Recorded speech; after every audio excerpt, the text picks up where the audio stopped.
Welcome to the B2B LinkedIn Ads Roast. And today with me, I have Gwen Lafage, VP Marketing at Sinch. Hi, Gwen. How you doing? I'm great. How are you?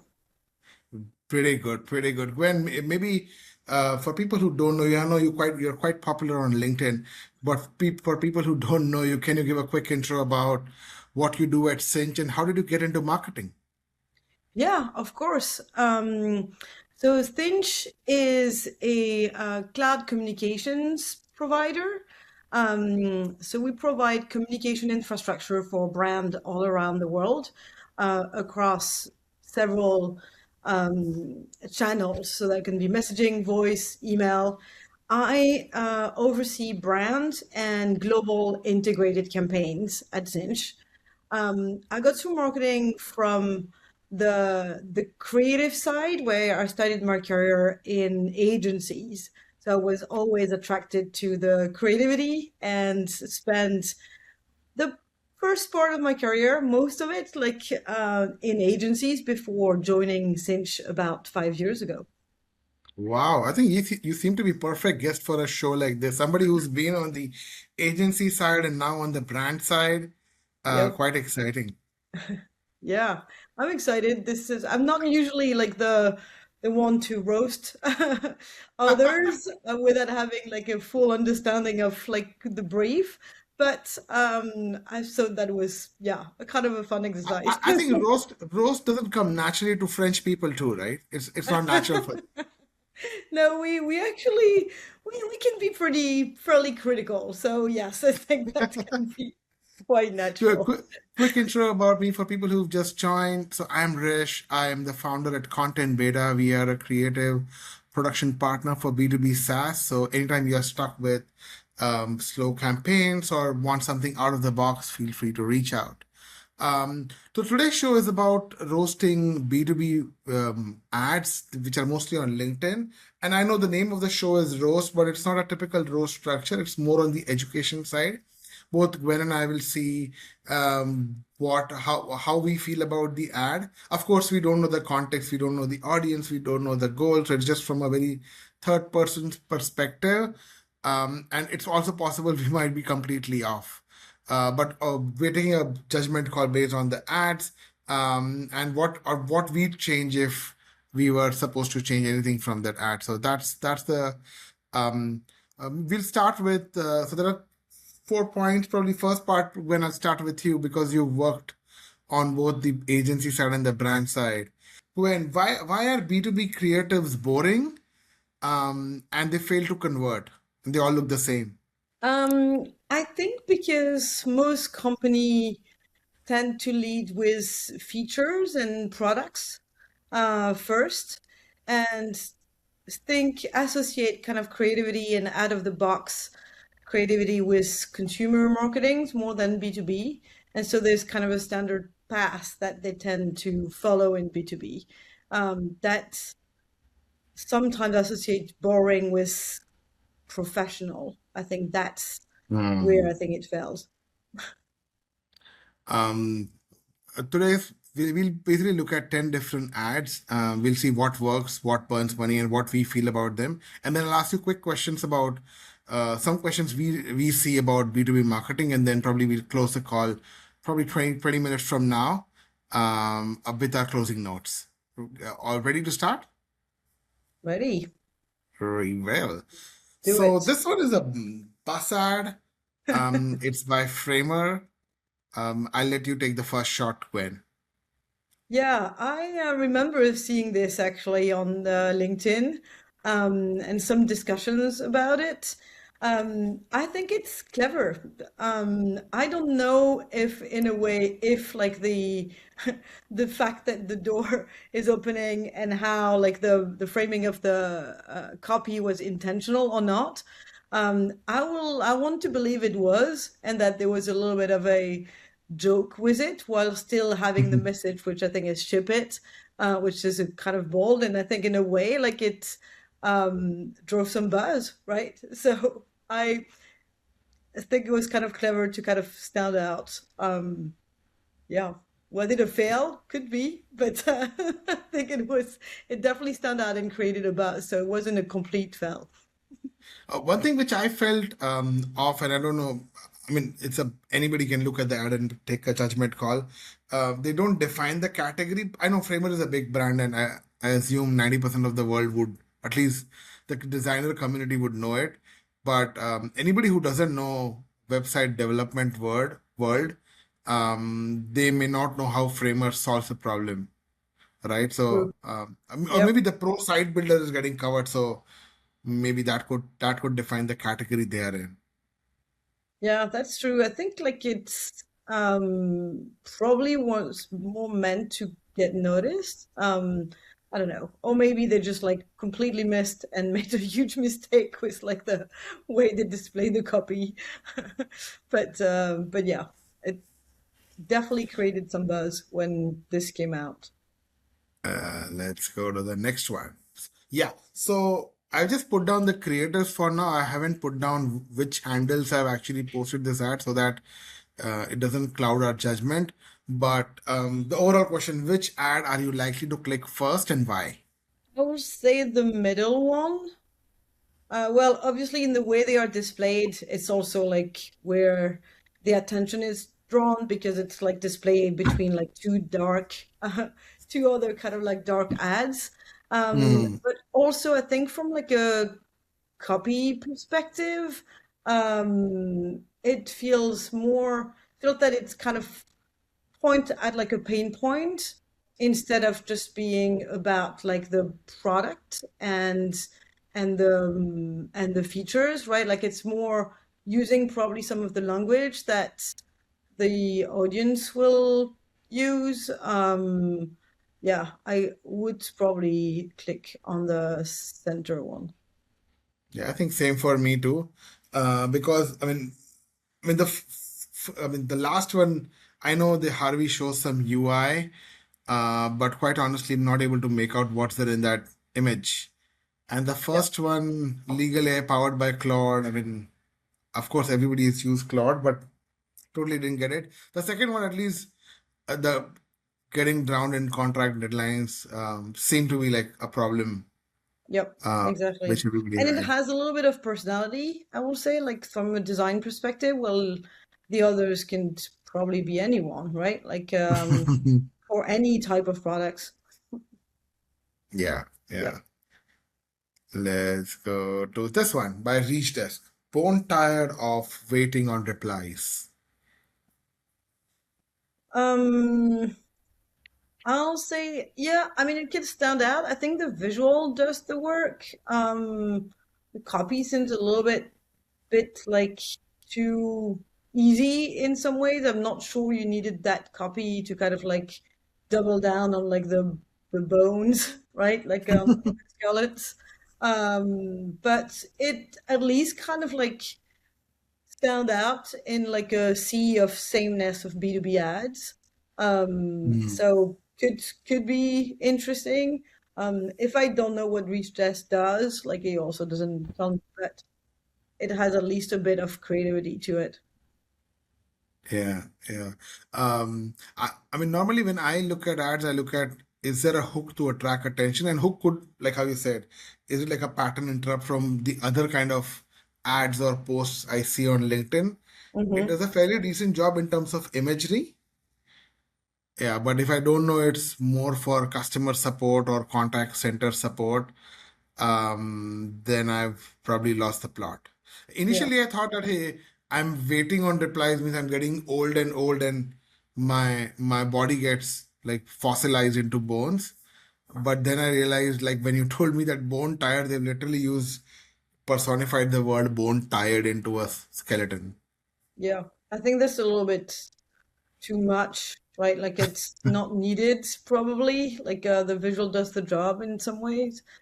Hmm. So I will say like it's yeah, tend to be a bit cliche, but yeah, it will stand out, I think, in a sea of sameness. And like you could have like the copy below, above below that will give you more context. But yeah, I mean, at least it's have the intention to kind of grab attention first.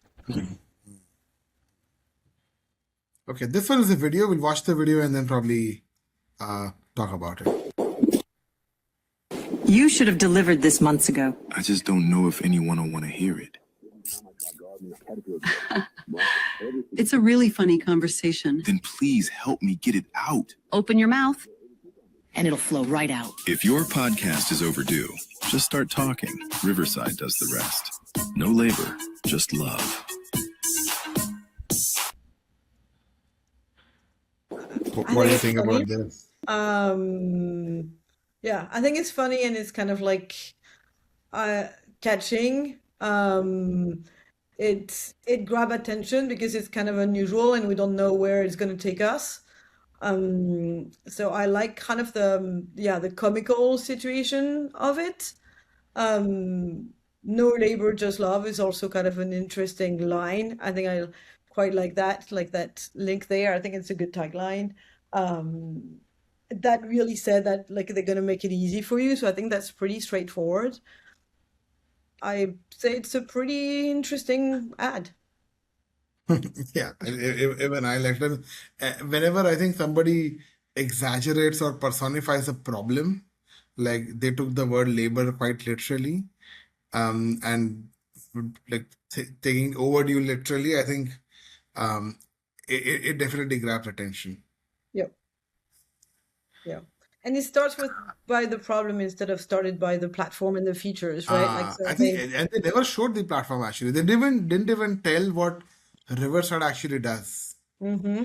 Instead, It it's just like the spoke up. podcast, right? They mention if your Yeah. podcast was not coming out, or like they do kind of mention it, but yeah, at the beginning you don't really know what it's going to be about, and I think that's why it's interesting, because it's you want to watch to see what's going to happen, right? And that's to me is like the first battle, right? It's a battle of attention.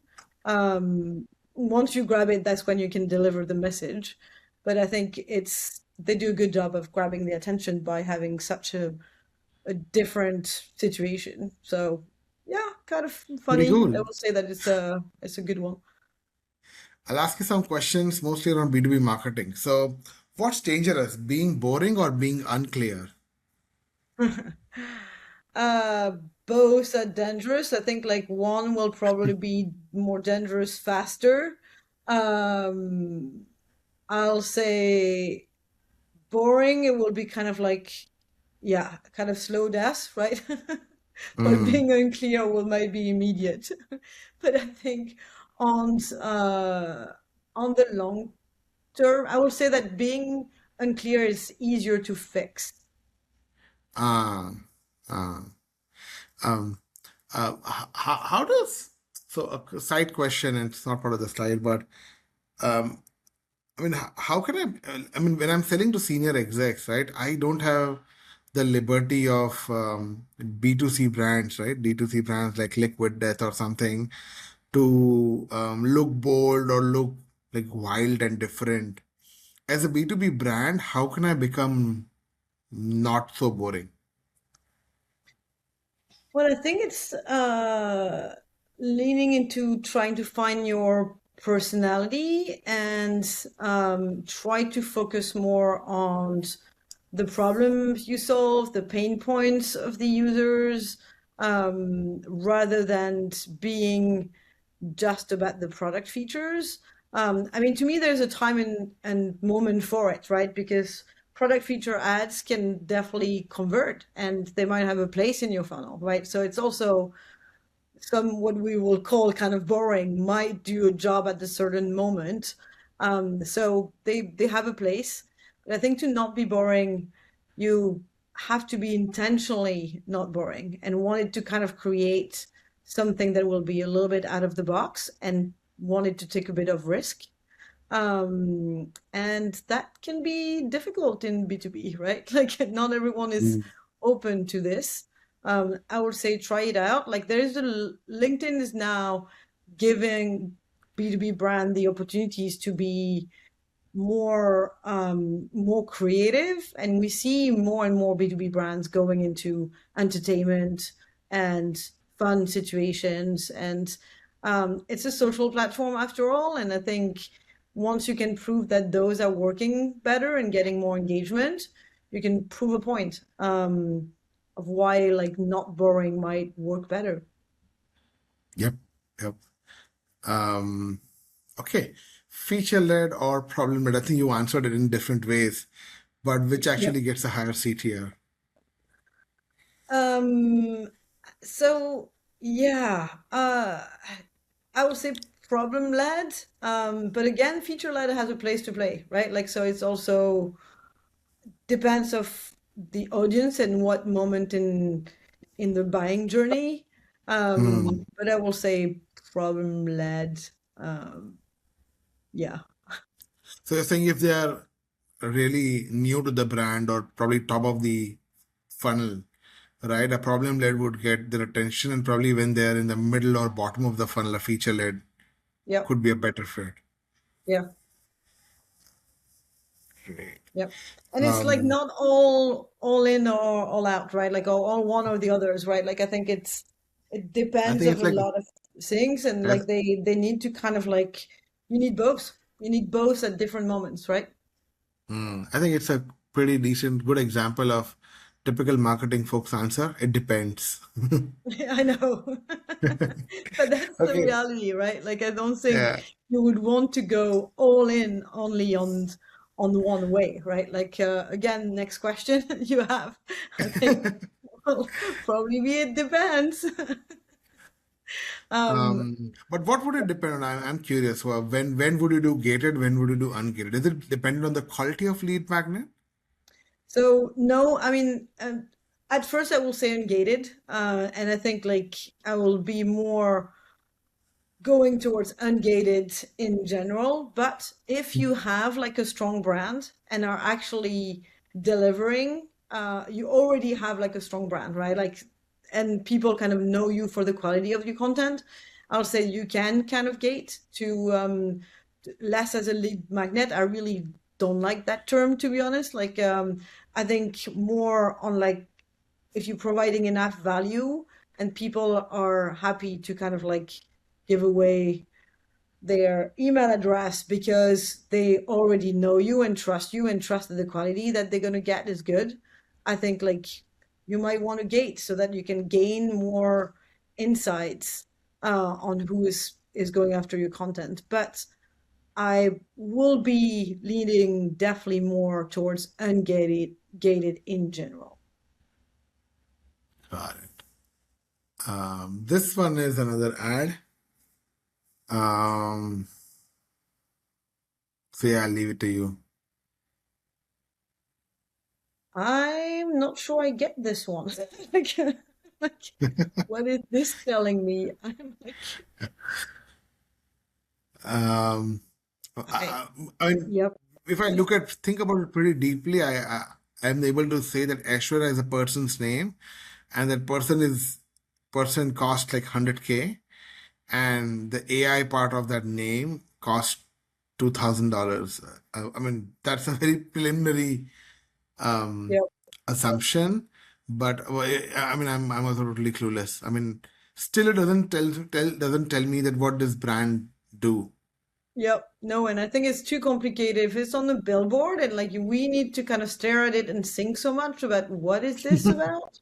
Imagine people driving by, right? Like I have no idea what this is for and what this is telling me except AI is, Let yeah, me. unknown. Yeah, so this one to me is It's a call recorder. The screen recorder is still not super clear, even if I know the no, brand. yeah, no, that's no idea what this is. So this one is again a billboard ad, but on a bus stop. I like this one. I think that's like has some humor in it and like some self-awareness from LinkedIn sort. Yeah, I kind of like the self-awareness and like the humor in it. Yeah, I think Job search. and Yeah, I think this is it more doesn't for tell us awareness, what right? it is about. Yeah, so I'm It doesn't have to be like a CT or a call to action for, I mean, all the stuff, right? Yeah, no, exactly. I mean, here there is this line that tells me you can look for your next role, right? Like, but I think it talks to the audience in the Bay Area, right? Like, so I Mm. think it's probably well targeted and it has a little bit of, yeah, humor in it, which, and that's kind of self-derision, right? Like self-awareness being like putting a little bit of, yeah, kind of putting the light back on themselves and like saying something that people might say about them. Like I do quite like that type of humor. So yeah, I think that one simple on in the execution, right? Super simple, but does the job. Let's go to the next one. Oh Ah, wow, this one is like a yeah. pattern interrupt for a billboard. I remember this one, seeing this one as well online. I will say, as a billboard, to me, it's probably a fail because, like, you probably wouldn't like, yeah, read and understand like what this is about. It's like, okay, we put the brief on the billboard, right? Like, I think that was the buzz around it. But from a creative perspective, and if it's like one billboard and to kind of make fun of creativity and driving some buzz, probably did the job because I remember this ad as well, right? Like, and the commentary around it. Um, yeah, from like a brand brand assets and distinctiveness, like it doesn't do the job because yeah, I don't think it's telling me that much, and it's very telling me what Intercom is about. But I think the like yeah, maybe B plus for like the creativity of doing something a bit unusual. Um, okay, I think this is the end of my deck. Probably when we could start with closing notes Okay. about what are your key takeaways from this session and what's your message to the audience who are planning to create new ads for their LinkedIn campaigns. Yeah, I think it's important. We often underestimate consistency between like ads and assets for the brand, at least to kind of build that memory, right? And I think a lot of our ads should kind of do this. Standing out on a feed or in a sea of sameness is like the first battle. And I think sometimes we focus too much on like the fact on the next part without like grabbing people attention first. Like if you don't grab attention and people pass the ad, it kind of doesn't matter what it says, right? Like so I think trying to grab attention first, and the repeatedness and the consistency of like the ads is important, at least to kind of like build that brand memory. I will say leaning into creativity and testing things is definitely something that I would recommend. Like there is a lot of opportunities for B2B tech brands to be more creative, and I think it's fun to see some brands getting into that territory of becoming more out there. So yeah, everybody can do it. Sometimes that's especially for companies that have like the smaller budget, leaning into creativity can make them stand out. Pretty good, Gwen. Thank you so much for taking out time for a session like this. If people would like to get to learn more about you, get in touch with you for advice, what's the best way?